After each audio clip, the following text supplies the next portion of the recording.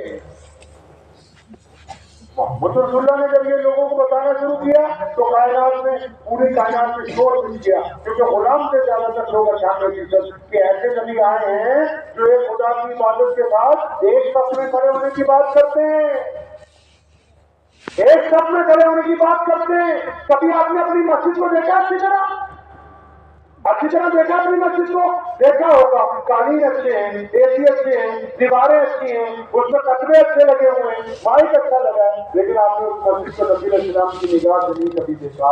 مسجد کو ذرا دھیان سے صبح فجر میں دیکھیے گا, جب مؤذن تکبیر کہتا ہے اور امام صاحب نماز کے لیے کھڑے ہوتے ہیں, جب وہ کہتا ہے اللہ اکبر اللہ اکبر, جب جمعے کی نماز ہوتی ہے, جب وہ تکبیر کہنا شروع کرتا ہے تو چند غریب لوگ, چند مسکین لوگ, چند محتاج لوگ, چند سرمایہ دار لوگ, چند شہزادے لوگ دوڑتے ہوئے آتے ہیں, صفوں میں لگنا شروع ہو جاتے ہیں. ایک ہی صف میں کھڑے ہو گئے محمود اور حیا, نہ کوئی بندہ رہا نہ کوئی بندہ نواز, بندہ صاحبو محتاج و غنی ایک ہوئے. تیری سرکار میں پہنچے تو دھیان سے پھر نہیں دیکھ رہے مسجد کی خوبصورتی. اب یہ رنگ برنگے لوگ صفیں منانی شروع کرتی. اب جمعے کی نماز کا ٹائم ہے, ہم جیسا کوئی مولوی, کوئی بڑا شیخ الحدیث, کوئی بڑا مسلمان افسر, کوئی مسلمان وزیر, کوئی مسلمان عرب پتی, اب جب وہ بعد میں آتا ہے امام نیت باندھ لیتا ہے تو پھر وہ وہاں نماز پڑھتا ہے جہاں قوم نے جوتیاں اتاری ہیں. یہ محمد رسول اللہ کی مسجد کا حسن ہے کہ کوئی کسی کی گردن پھلان کے آگے نہیں جا سکتا ہے. آپ بتاتے کیوں نہیں کائنات کے لوگوں کو یہ نماز روزہ حج زکات فرض ہے, لیکن یہ مسلمانوں کے لیے ہے اور ان کو اس لیے فرض کیا کیونکہ ہم نماز سے طاقت حاصل کرتے ہیں برائی کے ساتھ لڑنے کی, ہم روزے سے طاقت حاصل کرتے ہیں اپنی نگاہوں میں شرم و حیا پیدا کرنے کی. ہم نے تو بات نہیں, ہمیں تو پتہ ہی نہیں ہے کہ اسلام کا مقصد کیا ہے, جبکہ دو عربی مقصد تھا کہ رب رسول کا کہنا ماننے کے بعد دنیا کے سب لوگوں کو عزت بانٹنی ہے. کیا بانٹنی ہے جی؟ کوئی سڑک پہ ابھی کسی پل کے نیچے جاؤ اگر کوئی غریب آدمی سویا ہو اچانک بیٹھے ہی تو وہ یہ نہیں چاہتا کہ مجھے پہ رات کو کوئی کمبل ڈالے, کوئی کھانا کھلائے. اگر وہ چاہتا ہے تو ایک بات ضرور چاہتا ہے کہ کوئی آ کے مجھے گالی دے دے. غریب کو بھی اگر کچھ چاہیے سب سے پہلے تو عزت چاہیے. اور اسلام میں یہ کائنات میں اسلام سب سے بڑا دین کیسے بنا؟ محمد رسول اللہ نے حکم کر دیا کہ عزت بات میں آئے, اب عزت مانگیں گے ہم. اب پوری دنیا کے لوگوں کو جب پتہ لگا, آج بھی جب کائنات کے مظلوموں کو پتہ لگتا ہے کہ ایک ایسا دین جہاں بڑے اور چھوٹے, گورے اور کالے, سیدنا اور سیدنا سلمان فارسی رضی اللہ تعالیٰ عنہ نے ایک مرتبہ مذاق میں کہا, ایک عالم ماں کے بیٹے سیدنا بلال کو, سیدنا بلال کے دل کو لگ گئی. انہوں نے رسول اللہ صلی اللہ علیہ وسلم مجھے عالم ماں کا بیٹا کہا. نبی علیہ السلام ناراض ہوئے, فرمایا آپ بھی زمانے جاہلیت کی باتیں کرتے ہو. سلمان فارسی رضی اللہ عنہ بڑے آپ دیدہ ہوئے, ان کا دل دکھا مجھ سے کیا لفظ نکل گئے. مسجد نبی سے باہر نکلے, زمین پر لیٹے, اپنا چہرہ ریت پر رکھ لیا, رونے لگے. فرمایا بلال میرے چہرے پر پیر رکھ کے نکلو, تاکہ میں نے آپ کو غلطی سے کہہ دیا. سیدنا بلال دارو بتا روتے ہوئے آگے بڑھتے اور سیدنا سلمان فارسی کو کندھوں جو گاڈ اپنی چھاتی سے لگاتے. فرمایا جس کے دل میں احساس پیدا ہو گیا وہ پھر ایسا ہے جیسے غلطی نہ کرنے والا ہوتا. اب بتاؤ تو صحیح مسلمانوں, کیا آپ کائنات کے سامنے وہ پیغام رکھے ہو جو محمد رسول اللہ نے عطا فرمایا؟ ایک بات اور بتاؤں آپ کو, ہمیں محمد رسول اللہ نے جو ذمہ داری دی ہے, اللہ تعالیٰ نے جو ذمہ داری دی ہے, وہ ہمیں اپنی دنیا کی دی ہے. آپ دعا مانگتے ہو نا, ہمارے یہاں بھی دعا مانگتے ہیں. آپ بھی ہم کیا دعا کرتے ہیں, یا اللہ پورے عالم پر کرم ہو, پورے عالم پر رحم ہو. تو میں نے ایک دن اپنے دوستوں سے پوچھا, میں کہا بھائی ہم تو ساری دنیا کے لیے دعائیں مانگتے کرتے ہیں, لیکن وہ جو ہماری دنیا وہ کون سی, جو ہماری ذاتی دنیا وہ کون سی؟ اب جب تلاش کرنے لگے اپنی ذاتی دنیا کو, پتہ لگا میری دنیا تو میرے ابھی ابو ہیں, میری دنیا تو میری بیوی بچے ہیں, میری دنیا تو میرے بھائی بہن ہیں, میری دنیا تو میرے بچپن کے دوست ہیں, میری دنیا تو میرا پڑوسی ہے, میری دنیا تو میرے ساتھ سفر کرنے والے لوگ ہیں، میری دنیا میں تو میرے ساتھ کاروبار کرنے والے لوگ ہیں، اب دعائیں مانگ رہا پوری دنیا کے لیے، اپنی دنیا میں 500 لوگوں کے جو ہم دعا کرتے ہیں، یہ کون سی دنیا کو خوبصورت بنانے کے لیے چاہتا ہے؟ نبی علیہ السلام کیا چاہتے ہیں؟ نبی علیہ السلام نے سماجی ویوستھا کو خوبصورت بنانے کا کن کو حکم دیا ہے؟ بتاؤ تو صحیح اندور کے مسلمانوں، ہم لوگوں نے بحیثیت مسلمان اب تک کیا کچھ ایسا کیا ہے کہ جس کو دیکھ کے کوئی ہمارا ہندو بھائی، کوئی سکھ بھائی، کوئی دلت بھائی ہماری پیٹ کرنی چاہیے کہتے کہ ہم تو امانت کا انسان ہیں؟ بتاؤ کچھ ایسا ہوا ہے؟ ٹھیک ہے کہہ دینا یہ ہونے والا ہے وہ ہونے والا ہے، بڑکا کے نعرے تو لگائے جا سکتے ہیں، اسلام کی اشاعت نہیں کی جا سکتی ہے۔ بتاؤ تو صحیح کیا ہمارا کردار اس بات کی گواہی دیتا ہے؟ کیا ہمیں پتا ہے اسلام کا افاقی پیغام یہ ہے کہ ہم دنیا کے تمام لوگوں کے لیے سمرپت ہیں اور اس مظلوم کے حق میں کھڑے ہوں گے جس کو ہماری ضرورت ہوگی، اور اس بھوکے کو کھانا کھلائیں گے جو ہماری ضرورت محسوس کرے گا، اور اس رقم پر مدد لگائیں گے جہاں ہماری ضرورت ہوگی۔ بتاؤ اسے پیغمبر علیہ السلام مسجد نبوی سے نکلے، ایک عورت دوڑتی ہوئی آئی، پوچھو تو کہیں کبھی جا کے اپنی مولویوں سے، عورت دوڑتی ہوئی آئی، یا رسول اللہ صلی اللہ علیہ وسلم مجھے آپ سے ملاقات کرنا۔ اللہ کے نبی علیہ السلام نے فرمایا ہاں بتاؤ کیا بات ہے؟ کہنے لگی نہیں یا رسول اللہ ان لوگوں کے سامنے بات نہیں کرنی، تھوڑا الگ ہو جائیے۔ چند قدم لے گئی، کہاں بیٹھنے کے لیے کہا، کہاں بیٹھنے کے لیے کہا؟ ریت کے اوپر۔ معاف کرنا آج کل تو ہم جیسے مولوی بیٹھنے سے پہلے، آپ جیسے سرمایہ دار، آپ جیسے چودھری بیٹھنے سے پہلے 2 بار سوچیں گے یہاں بیٹھیں یا نہ بیٹھیں۔ اور یہ صاحب خلق عظیم ہے، محمد رسول اللہ ہے، زمین پر بیٹھ گیا اس عورت کے ساتھ، اور اس نے نبی لمبی چوڑی باتیں کرتے دیا کہتی ہے کیونکہ اس کا دماغ نہیں چلتا، کتنی ہے ہوتے نا گاؤں کے ہاتھ میں محلے میں ایک آدھا بچہ ایسا ہو جاتا ہے جس کا دماغ چل جاتا ہے، تو وہ کتنی ہے، لمبی باتیں کرتے ہوئے کہتی ہے یا رسول اللہ صلی اللہ علیہ وسلم آپ ان بچوں کو کہیے میرے پیچھے شور مچاتے، مجھے تانے دیتے۔ نبی علیہ السلام نے کہا آج کے بعد کوئی نہیں کرے گا، حکم جاری کر دیا۔ اور پھر جب کافی دیر ہو گئی وہ خاتون اٹھ کے کھڑی ہوئی، یا رسول اللہ کافی ٹائم لگ گیا، اب آپ جا سکتے ہیں۔ سنو نبی علیہ السلام نے کیا فرمایا؟ فرمایا آئندہ کبھی ضرورت پڑے تو دوبارہ میرے پاس۔ صحابہ نے آگے کا عرض کیا تھا بڑے ادب سے، یا رسول اللہ صلی اللہ علیہ وسلم ہم آپ کو بتانا چاہتے تھے کہ یہ ستری ہے۔ کیا یہ ہے نا؟ تو نبی علیہ السلام نے فرمایا میرے صحابہ مجھے بھی پتا ہے یہ پگلی ہے، سارا مدینہ اس کی نہیں سنتا، اگر میں بھی نہیں سنوں گا تو پھر کون؟ میں کہہ رہا تھا کہ ہمارے یہاں اجین سے میرے ایک دوست آئے ہوئے حاجی صاحب گولڈن فیکٹری والے، میں پچھلی مرتبہ گیا تو وہاں خدیر بھائی ایک ہیں، ان سے مل کے آئے، پتہ نہیں کتنے اپاہج بچوں کو، کتنے لاچار بچوں کو چھاتی سے لگا کے وہ بندہ پاڑ رہا ہے، اور سنت تو محمد رسول اللہ۔ یاد کرو وہ دن جب مسجد نبی کی تعمیر کرنی تھی، نبی علیہ السلام پتھر اٹھا کے لا رہے، صحابہ بھی لا رہے، پیغمبر علیہ السلام نے مسجد نبی کی تعمیر سے پہلے اور پوچھو بتائی کبھی جا کے اپنے علماء سے مسجد نبی کی تعمیر سے پہلے اصحاب صفہ سے چبوترے کی بنیاد رکھتی، صحابہ نے پوچھا یا رسول اللہ یہ کیا بننے جا رہا ہے؟ سنو دنیا کا پہلا یتیم خانہ، دنیا کا پہلا مدرسہ، دنیا کی پہلی یونیورسٹی، دنیا کا پہلا کلچر ہوم، دنیا کا پہلی سرائے، نبی علیہ السلام نے صحابہ سے کہا یہ اصحاب صفہ کا چبوترا بننا یا اللہ وہ کون لوگ ہیں؟ فرمایا وہ جو اپاہج ہیں، وہ جن کے ساتھ کوئی نہیں، جن کا گھر کوئی نہیں، جن کو کھانا کوئی نہیں کھلاتا، جن کو کپڑا کوئی نہیں دیتا، جن کے ماں باپ سر پر نہیں ہے، جو یتیم ہے، جو مسکین ہے، میں ان کو یہاں پر رکھوں گا، ہم بعد میں کھانا کھائیں گے، ان محتاجوں کو پہلے کھائیں گے۔ کہاں ہے آپ کی مسجد میں اصحاب صفہ کا چبوترا؟ بتاؤ تو صحیح، کہاں ہے اصحاب صفہ کا چبوترا؟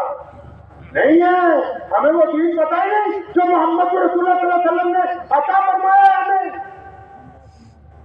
اب بتاؤ دل پہ ہاتھ رکھ کے، آخری سوال آپ سب سے ایمانداری سے جواب دینا ہے، دیں گے انشاءاللہ بالکل ایمانداری سے، لیکن جواب مجھے نہیں دینا ہے، اپنے آپ کو دینا دیں گے انشاءاللہ، پر وعدہ کیجئے ایمانداری سے بالکل ایمانداری سے دیں گے انشاءاللہ. دل ہے آپ کے پاس؟ دل ہے؟ ارے دل تو لگا ہوا ہے نا، دل سے ہاتھ رکھ لیجیے، رکھے ہو تاکہ آپ اپنا احساس کو کچھ پوچھنے لگیں. آپ سب مسلمان ہیں، نماز پڑھتے ہیں ماشاءاللہ. سچی بتانا، اپنے دل سے پوچھیں. آپ کسی کی عمر 15 سال ہے، 20 سال ہے، 25 سال ہے، 40 سال ہے، 50 سال ہے، جن کے ماں باپ زندہ ہے. کبھی آپ شام کو گھر گئے ہوں اور آپ نے جا کے اپنے ابو سے جفتی ڈالی ہو کہ ابو مجھے تجھے آپ سے بہت پیار ہے، آپ نے ہمارے لیے بہت کچھ کیا تھا، ہمیں آپ سے بڑی محبت ہے، ہم کیا نہیں مانتے. رسول اللہ کی سنت ہے اپنے والد کو یاد کرنا. بتاؤ نا کبھی اپنے باپ کی قبر پہ کھڑے ہو گئے کتنی زندگیاں بات ہوتا ہے. ہاتھ دل پہ ہی رکھو. اچھا بتاؤ نا آپ اپنے آپ کو مسلمان کہتے ہو، اپنی اماں کی کبھی بیر دباتے نہیں کہ تیرے اوپر بڑے احسان ہے، کیا کبھی ایسا کچھ؟ اس دل سے پوچھو نا کہ کبھی اپنی بیوی کو جو شادی شدہ ہے یہ کہا کہ میں تو تیرا دوست ہوں، مجھے فکر نہ کر، اپنے سارے غم مجھے دو اور میں تمہیں اس کے بدلے میں خوشیاں دوں گا. بتاؤ آپ مسلمان ہیں نا، آپ کے پاس رسول اللہ کی تعلیمات ہے نا، اس لیے پوچھ رہا ہوں. اچھا کبھی اپنے بچوں کے لیے سواری بن گئے ہو، ان کو کہا ہو کہ یار میں تمہارے ساتھ کھیلنے کے لیے وقت رکھتا ہوں، کیا کبھی آپ نے کچھ ایسا؟ آپ کا کوئی پڑوسی، آپ دل پہ ہی رکھیے، میں آپ سے کوئی پیشہ ورانہ سوال نہیں کر رہا ہوں. آپ کا کوئی پڑوسی، تمہاری کوئی بہن، کوئی بھائی، کوئی دوست، کوئی جاننے والا جو آپ سے بہت زیادہ غریب ہے، آپ کو پتا ہے کہ محتاج ہے، پریشانی ہے، اس کے پاس پیسے پورے نہیں ہوتے، آپ کے پاس فالتو پیسے ہوتے ہیں، آپ نے کبھی ان پیسوں کو ایک لفافے میں ڈالا ہو، کوئی 2-4 ہزار یا لاکھوں والی حیثیت والے لوگ کبھی انہوں نے 1-2 لاکھ اپنے لفافوں میں ڈالے ہو، بنا بیوی کو بنا بیٹوں کو بتائے ہوئے، کبھی رات کے پہر گئے ہو اپنی بہن کے دروازے پہ ڈال آئے ہو، دوست کے دروازے پر کہ یار یہ میرا بھائی محتاج ہے میں اس کی مدد کروں گا. بتاؤ کبھی کچھ ایسا کیا ہے؟ کبھی سڑک پر چلتے ہوئے کوئی پتھر راستے میں آ جاؤ تو ہے کہ میرے نبی کی سنت ہے کسی کو تکلیف نہ ہو. کبھی کوئی غریب آیا تمہارے دروازے پر، اس کا ہاتھ پکڑ کے کہا کہ آپ تو آج اندر ہم تجھے اطمینان سے کھانا کھلائیں گے، کچھ ایسا کیا؟ ان کو بھی چھوڑو، پیسے لگتے ہیں کھانا کھلانے میں. تمہارا یار کوئی دوست، تمہارا بھائی، تمہاری بیوی، تمہارا کوئی جاننے والا کبھی مصیبت میں ہو، دکھ میں ہو، پریشانی میں ہو، اور تم نے اس کے کندھے پہ ہاتھ رکھ کے کہا ہو کہ یار رو نہیں، میں تیرے ساتھ کھڑا ہوں. کیا کبھی آپ نے کبھی کچھ ایسا؟ کسی کو کہا ہے کہ میں روتے ہوئے کو ہٹانے کے لیے آیا ہوں؟ میرے رسول اللہ صلی اللہ علیہ وسلم کی سنت ہے، وہ روتے ہوئے کو ہٹاتے ہیں، وہ پریشان ہیں لوگوں کو خوشخبری سناتے ہیں. آپ نے سنائی ہے کبھی؟ سنو مسلمانوں، دل کی تختی پہ آج لکھ کے لے جاؤ اس میدان سے. آپ کی وجہ سے اگر کسی غیر کی بیٹی نے، لکھ لو دل کی تختی پہ، چاہے نمازی ہے یا غیر نمازی، رسول اللہ نے کہہ دیا تھا کہ وہ ایمان والا نہیں ہوگا جس کا پڑوسی اس سے تنگ ہو. اب پڑوسی ضروری نہیں کہ مسلمان کا مسلمان ہو، مسلمان کا پڑوسی اس کا غیر مسلم بھائی بھی ہو سکتا ہے. سنو مسلمانوں، اگر کوئی بیٹی چاہے وہ مسلمان ہے یا غیر مسلم ہے، اگر وہ بازار میں چلی جاتی ہے اور تم اس کی طرف گندی نگاہ سے دیکھتے ہو اور وہ مجبور ہوتی ہے یہ کہنے پر کہ میں روزانہ جب کھیت یہاں سے گزرتی ہوں تو یہ عبدالرحمان محمد شفیع مجھے دیکھتا ہی رہتا ہے، تو کل قیامت کے دن آپ اللہ اس کے رسول سے کچھ بھی کہنا ہے. آپ نے کیا سوچا یہ دین کے ٹھیکیدار بس یہی ہے؟ نہیں، ایک فرد جس نے کلمہ لا الہ الا اللہ محمد رسول اللہ پڑھا ہے وہ جواب دے قیامت کے دن محمد رسول اللہ صلی اللہ علیہ وسلم کے دین کے بارے میں. ایک فوٹو کھینچیے اپنی اچھی سی سر کی صبح نہا دھو کے، اور پھر رات کو بستر پہ لیٹ کے اس فوٹو کو دیکھنا۔